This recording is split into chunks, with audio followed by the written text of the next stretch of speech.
Hello guys, welcome to Robust Multi Technology. Today we are going to check out some basic components of power hybrid inverter.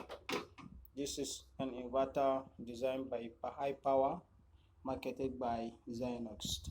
So this is the display. As you can see, these are the displays. Wow, this is the inside of the inverter. What? This is the internal charge controller. Is an inbuilt. It's already got born because of the bad installation here, and it affected the main board inside.